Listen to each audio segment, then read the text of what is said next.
Queridos, queridas, a paz do Senhor Jesus, Deus abençoe sua vida, sua casa, sua família. Nós estamos aí nas lições bíblicas do segundo trimestre da CPAD. Esse segundo trimestre nós estamos estudando relacionamentos em família, superando desafios e problemas com exemplos da palavra de Deus. São lições do cotidiano, da vida cônjuge, da vida familiar entre pai, mãe, filhos, filhas. Meus amados, que coisa tremenda. Estamos chegando aí na 10ª lição. A 10ª lição que será ministrada dia 4 de junho de 2023. 10ª lição, essa é a lição que nós estamos chegando. O comentarista dessas lições do segundo trimestre é o pastor Elienay Cabral. Pastor Elienay Cabral, um grande abraço, um homem de Deus. Vamos aí, meu querido, quando os pais sepultam os seus filhos, é a 10ª lição, que será ministrada 4 de junho de 2023. Uma lição muito importante, como também as demais que já foram ministradas. E vamos aí chegando na reta final do segundo trimestre, um trimestre maravilhoso. O texto áureo dessa 10ª lição está em 2 Coríntios 4, versículos 8 e 9, que diz assim: em tudo somos atribulados, mas não angustiados, perplexos, mas não desanimados, perseguidos, mas não desamparados, abatidos, mas não destruídos. A verdade prática, meu amado e minha amada, diz assim: não devemos ser indiferentes à morte inesperada, mas também não podemos nos desesperar com quem não tem esperança. Meu Deus, é forte demais. Querido, querida, vou tomar uma aguinha aqui porque o tempo está seco, a garganta seca. É servido.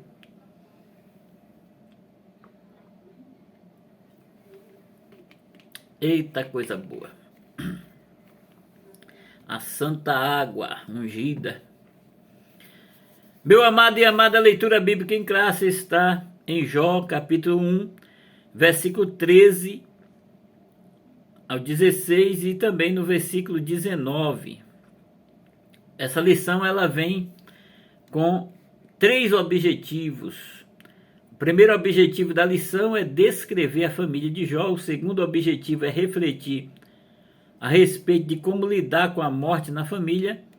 E o terceiro objetivo é conscientizar de como os cristãos devem enfrentar a perda na família. A introdução da lição diz assim: o patriarca Jó era um homem próspero, tinha uma família feliz e desfrutava de razoável segurança. A sua esposa era mulher dedicada à sua casa e tudo parecia dentro da normalidade, até que a tragédia familiar se abateu sobre a sua casa. E nesta lição estudaremos a respeito da morte dos filhos de Jó e como a família do patriarca passou por essa tragédia. Veremos também que a experiência de os pais sepultarem os filhos talvez seja uma experiência mais dolorosa da vida humana e ao mesmo tempo, como podemos encontrar na Bíblia, a palavra de Deus consolo diante desse quadro tão triste, tão desesperador para muitas pessoas. Queridos, queridas, a palavra-chave é sepultar. A palavra-chave é sepultar. Olha, meu amado e amado, o sentido literal e metafórico da palavra morte é separação. Separação no grego, a palavra morte é thanatos, que quer dizer separação.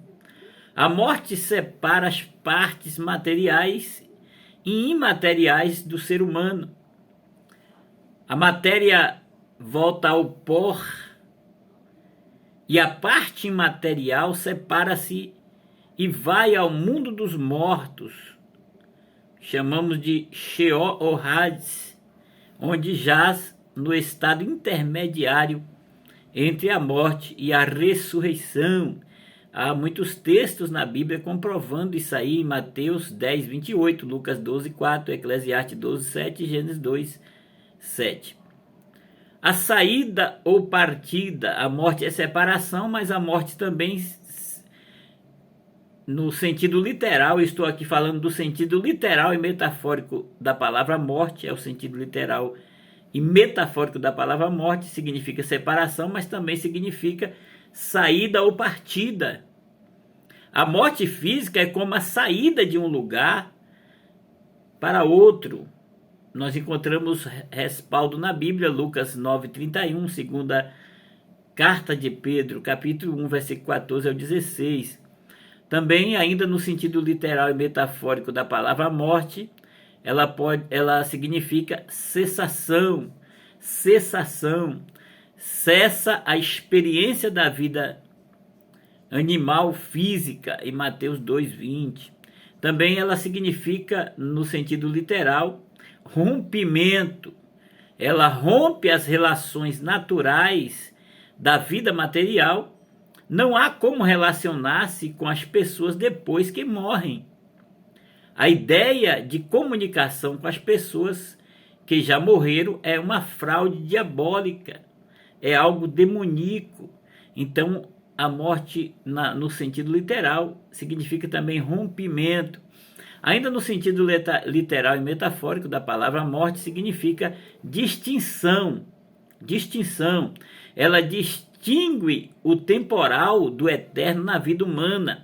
Toda criatura humana não pode fugir do seu destino eterno, salvação ou perdição, ou uma vida eterna com Deus, ou uma morte eterna sem Deus. Em Mateus 10:28, nós comprovamos isso aí. Agora, o segundo sentido, que é um sentido bíblico e doutrinário da morte, a morte como o salário do pecado, é um sentido bíblico para a morte como o salário do pecado, em Romanos 6:23. O pecado, no contexto desse versículo, é representado pela figura de um cruel feitor de escravos que dá a morte como pagamento. Olha, meu amado e minha amada, o salário requerido pelo pecado é merecidamente a morte. Como pagamos a morte, não aniquila o pecado, como o pagamento, a morte não aniquila o pecado. A verdade é que a Bíblia nos comunica, e é que a morte não é a simples cessação da existência física, não, senhores. Muitas pessoas dizem, morreu, acabou. Não, não acabou nada, não, senhores. Mas é uma consequência dolorosa pela prática do pecado. O seu pagamento, a sua justa retribuição, quando morre o pecador, esta está ceifando na forma de corrupção aquilo que plantou na forma de pecado. Nós confirmamos dentro da palavra de Deus, em Gálatas 6, 7 e 8, 2 Coríntios 5, 10, portanto a morte física é o primeiro efeito externo e visível da ação do pecado, Gênesis 2, 17, 1 Coríntios 15, 21, Tiago 1, 15. A morte é um sinal e fruto do pecado. O homem, ele vive, eu estou falando da morte aqui no sentido bíblico agora, o homem ele vive inevitavelmente dentro da esfera da morte e não pode fugir da condenação. Olha, querido, querida, somente quem tem a Cristo e o aceitou está fora desta esfera da morte eterna. Sim, senhores, Tiago ele mostra-nos uma relação entre o pecado e a morte, quando ele diz assim, mas cada um é tentado quando atraído e engodado pela sua própria concupiscência. Depois, havendo a concupiscência concebido, dá à luz o pecado, e o pecado, sendo consumado, gera a morte. Tiago capítulo 1, versículo 14 e versículo de número 15. O pecado, portanto, frutifica e gera a morte. Vamos aí para outro ponto aqui. A morte foi vencida por Cristo no Calvário. Glória a Deus, bendito é o nome de Jesus. A resposta única, clara, evidente, independente de quaisquer ideias filosóficas a respeito da morte. A palavra de Deus revela e pronuncia através de Cristo Jesus no Calvário a vitória de Jesus sobre a morte. Em Hebreus capítulo 1, versículo 1, Cristo é a última palavra e a única solução para o problema do pecado e a crueldade da morte. Romanos capítulo 5, 17, nós vamos confirmar Paulo falando aos irmãos de Roma. Então a Bíblia, ela fala de 3 tipos distintos de mortes. Fala da morte física, da morte espiritual e da morte eterna. A morte física, meu amado e minha amada, o texto que melhor elucida esta morte é segundo o livro de Samuel 14:14, que diz: porque certamente morreremos e seremos como águas derramadas na terra, que não se ajuntam mais. O que acontece com o corpo morto quando é sepultado? Isso aqui é uma indagação. O que acontece com o corpo morto quando é sepultado? Depois de alguns dias, terá se desfeito e esvaído como águas derramadas na terra. E isso que a morte física acarreta literalmente. Mas também tem a segunda morte, que a Bíblia fala que é a morte espiritual. Esse tipo de morte tem 2 sentidos na perspectiva bíblica: o sentido negativo e também o sentido positivo. No sentido negativo, a morte pode ser identificada pela expressão bíblica morte no pecado. É um estado de separação da comunhão com Deus. Significa estar debaixo do pecado, sob o seu domínio. Em Efésios 2, versículo 1 ao 5, nós vamos confirmar Paulo escrevendo a rainha das epístolas aos irmãos da cidade de Éfeso e também uma carta circular. O seu efeito é presente e futuro. No presente refere-se a uma condição temporal de quem está separado da vida de Deus. Efésios 4:8 também nós confirmamos. No futuro refere-se ao estado de eterna separação de Deus, o que acontece no juízo final. Nós confirmamos aí em Mateus capítulo 25, versículo 46. Então, meus amados, isso aí é no sentido negativo. No sentido positivo, é a morte espiritual experimentada pelo crente, serva de Deus, em relação ao mundo.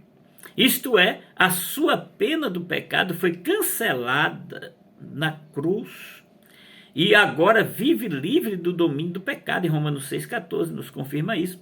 Quanto ao futuro, o cristão autêntico, serva de Deus, ele terá a vida eterna, ou seja, a redenção do corpo do pecado.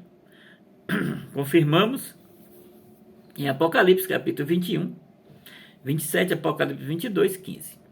Então temos também, a Bíblia refere aí sobre um terceiro tipo de morte, que é a morte eterna.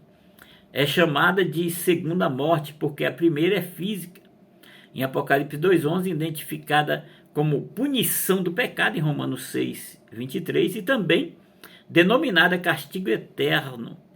É a eterna separação da presença de Deus, a impossibilidade de arrependimento, porque morreu e de arrependimento, perdão, depois que morre segue-se o juízo. Em Mateus 25, 46 nós confirmamos: os ímpios depois de julgados receberão a punição da rejeição que fizeram a graça de Deus e serão lançados no Guiena, lago de fogo, em Apocalipse 20, versículo 14 e 15, Mateus 5, 22, 29 a 30 e Mateus 23, 14, 15 e aí por diante.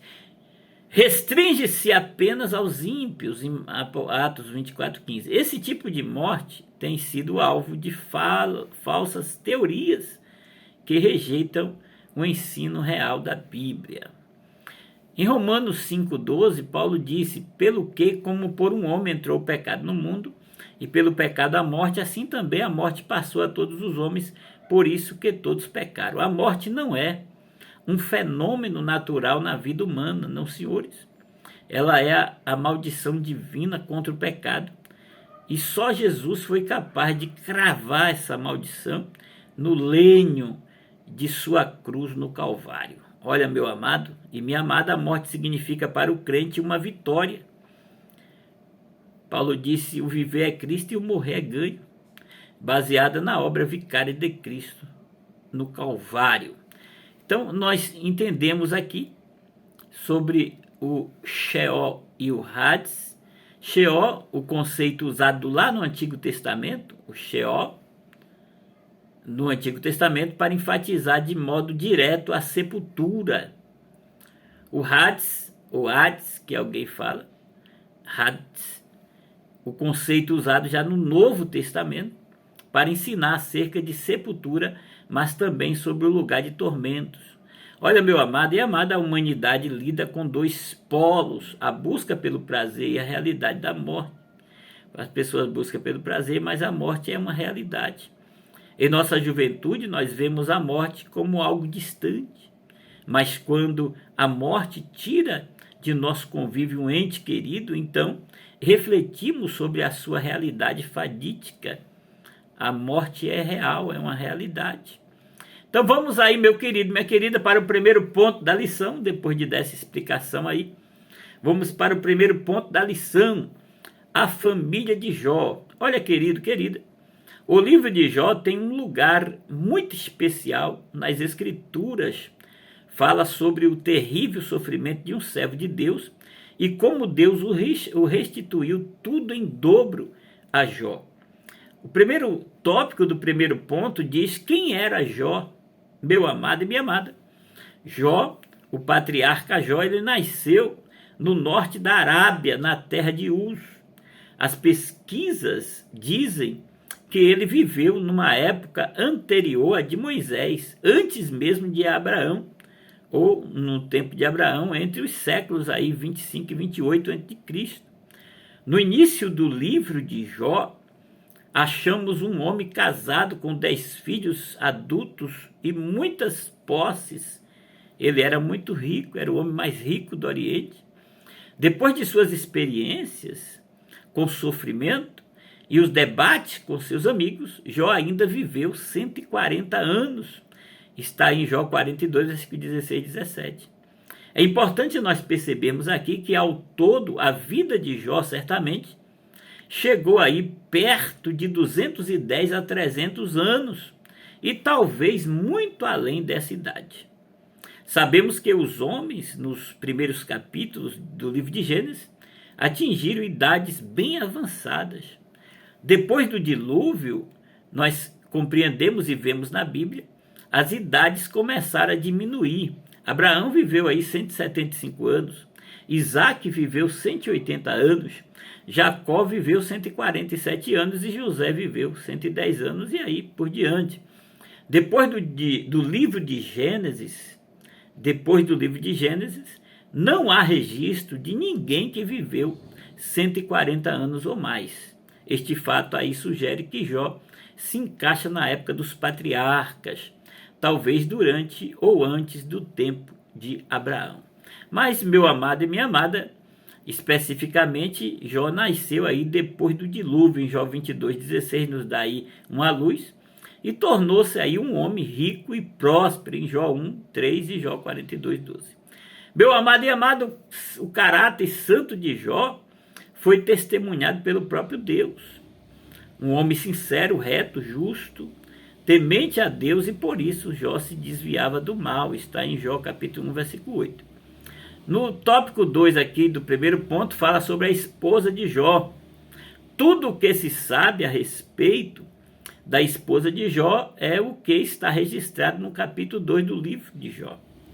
Ela ganhou a fama de uma mulher insana e ambiciosa por causa da perda de todos os bens materiais e dos filhos que foram mortos por uma tragédia. Ainda, meu amado e amada, Jó foi vítima de feridas, de úlceras malignas, de feridas purulentas, das quais ele teve repugnância. Todavia, meu amado e minha amada, mesmo Jó passando por todos esses problemas, a esposa de Jó fazia o seu papel de esposa. A esposa de Jó, ela não abandonou Jó nos seus momentos mais difíceis.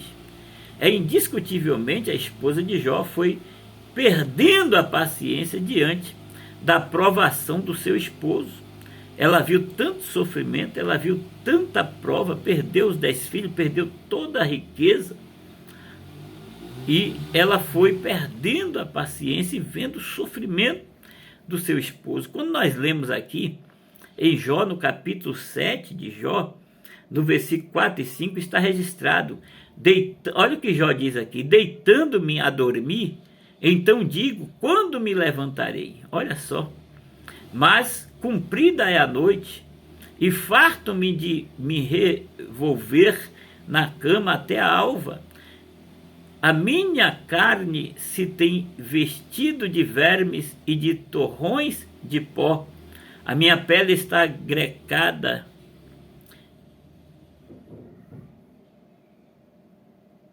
e se faz abominável. Então Jó, ele deitava, ele virava de um lado para o outro, mas Jó, ele não dormia. Toda a prova dele, ele passava em claro, ele não conseguia dormir, com feridas, com coceiras. Era uma tribulação terrível. E a mulher de Jó, a sua esposa, ela viu todo esse desespero.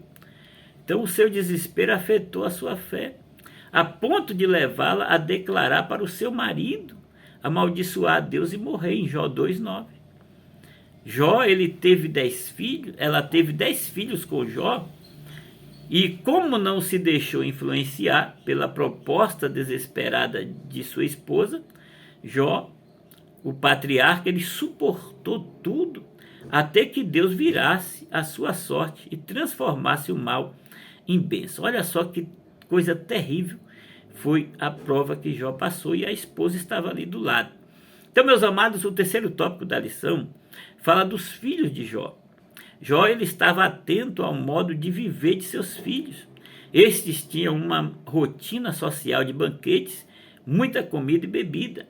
A Bíblia, ela mostra que o pai apresentava sacrifícios a Deus por seus filhos e orava por eles todos os dias, ou seja, havia zelo, cuidado do patriarca para o bem-estar espiritual de seus filhos. Nós confirmamos isso aí no capítulo 1, versículo 4 e 5 de Jó. Vamos aí para a sínopse do primeiro ponto da lição. Jó era um homem bem-sucedido, era casado e tinha muitos filhos. Em todas as áreas o patriarca era próspero. Segundo ponto da lição, meu amado e amada, lidando com a morte dentro da família. Jó e sua esposa foram surpreendidos pela morte dos filhos. Os versículos 18 e 19 do capítulo 1 de Jó relatam o momento em que a notícia da morte de seus filhos chegaram à casa de Jó. Quando tudo parecia normal, a morte os surpreendeu.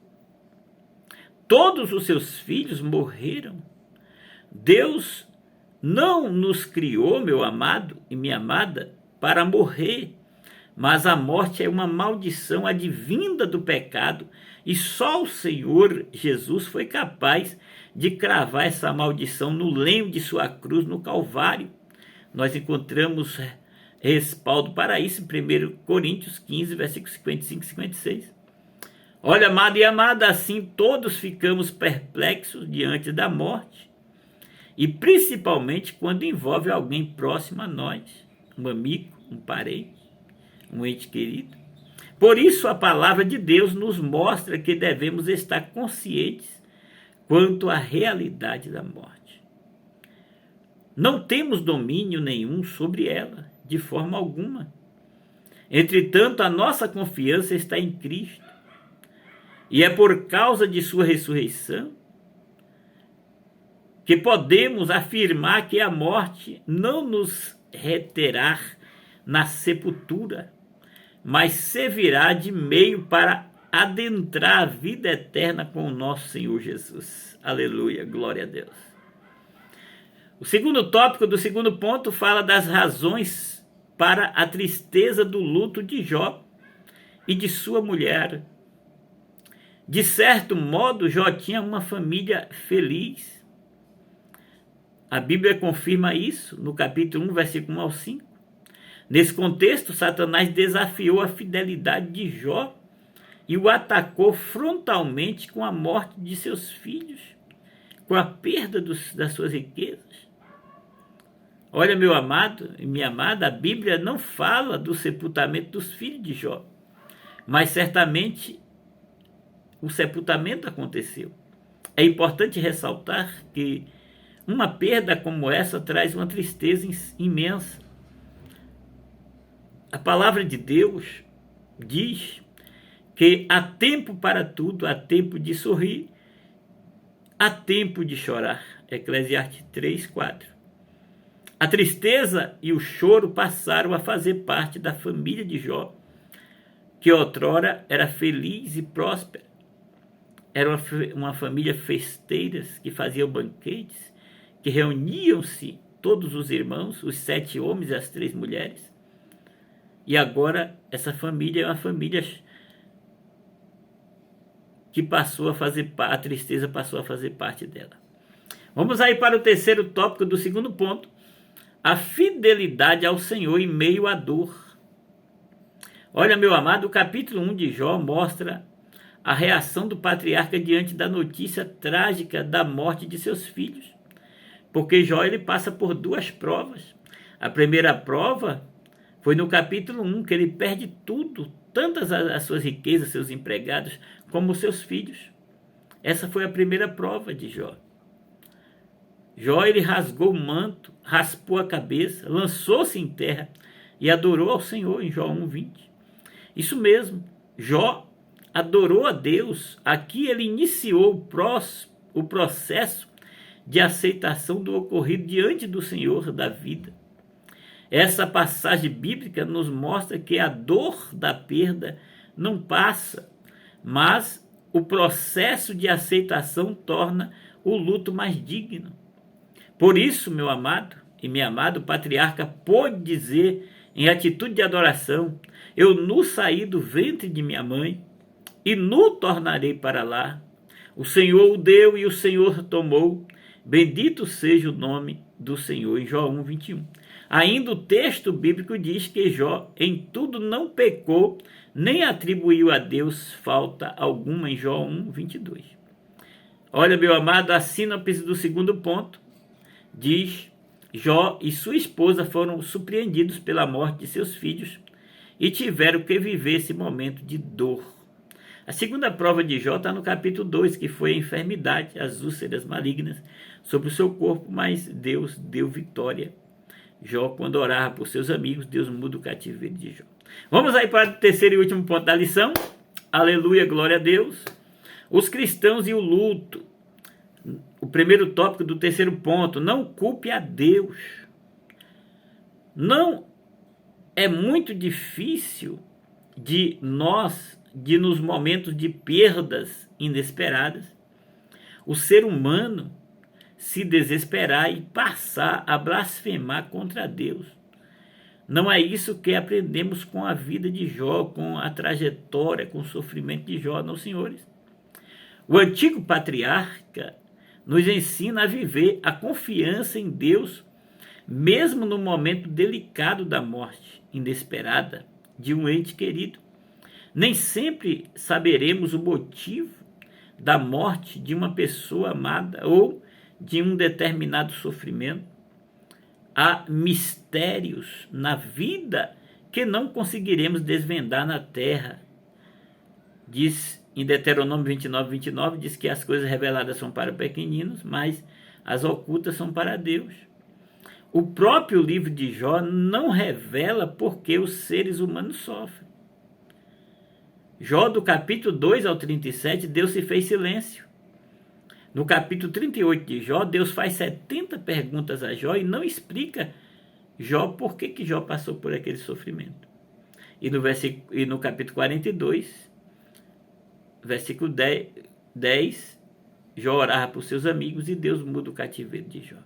Olha, meu amado, o que o livro de Jó nos ensina e encoraja é suportar o sofrimento com paciência, achando-se fiel nos caminhos do Senhor diante do processo de um sofrimento imerecido. Haverá um dia que tudo estará patente diante dos nossos olhos, e 1 Coríntios 13:12 nos confirma isso. Vamos para o segundo tópico aqui do terceiro ponto, vivendo o luto. Vivendo o luto. Com o patriarca Jó, aprendemos que o crente em Jesus não deve ser indiferente ao luto, pois psicologicamente isso não é saudável. Como seres humanos que nós somos, devemos manifestar as emoções próprias de um momento de luto, tais como o choro, o silêncio, a compenetração. Diante da dor da família de Lázaro, nós percebemos que o Senhor Jesus agiu-se e agitou-se no espírito, comoveu-se e também chorou. O próprio Jesus chorou, em João 11, versículo 35. É preciso levar em conta que o período do luto dura, em média, 6 meses.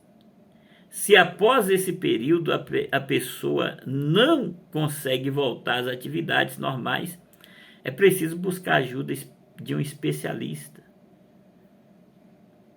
Vamos aqui para o terceiro tópico do terceiro ponto e finalizar a lição. Mantenha a esperança. Vimos que é saudável manifestar emoções próprias do período de luto, mas também é verdade que o crente não deve se desesperar como quem não tem esperança. É o que Paulo escreve aos irmãos de Tessalonicenses, que tinham essas dúvidas daqueles seus irmãos, parentes que tinham morrido. Eles tinham dúvidas em 1 Tessalonicenses 4:13. É preciso levar em conta que o período do luto dura em média 6 meses. Se após esse período a pessoa não consegue voltar às atividades normais, é preciso buscar ajuda de um especialista, pois isso não é saudável. Esse cuidado é coerente com a fé cristã, que proclama a esperança da vida, porque o nosso Senhor ressuscitou no terceiro dia, vencendo a morte. Portanto, a palavra de Deus traz consolo e conforto para a alma enlutada, segundo Coríntios 1, 3-5. Um dia, brevemente, estaremos para sempre com a pessoa querida que partiu em Cristo. 1 Tessalonicenses 4, versículo 14-18, nos confirma esta verdade. A sinopse do terceiro ponto diz: no período de luto, o cristão não deve culpar a Deus, mas em Cristo manter viva a esperança.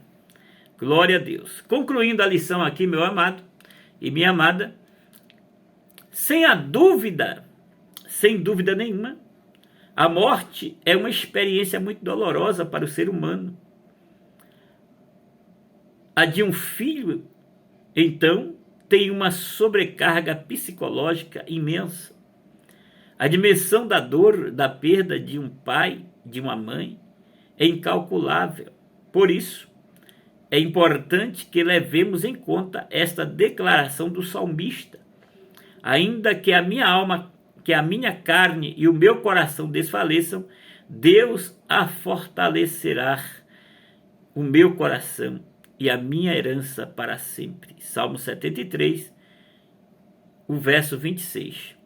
No processo do luto, não devemos culpar a Deus, mas manter firme a nossa esperança nele. O Senhor Jesus venceu a morte e ressuscitou ao terceiro dia. Essa é uma verdade consoladora e, ao mesmo tempo, esperançosa. Portanto, nesse momento, é tempo de confiar em Deus. Que Deus console, que Deus ajude, que Deus guarde a nossa vida, a nossa família, em nome de Jesus. Querido, um grande abraço e até a próxima lição.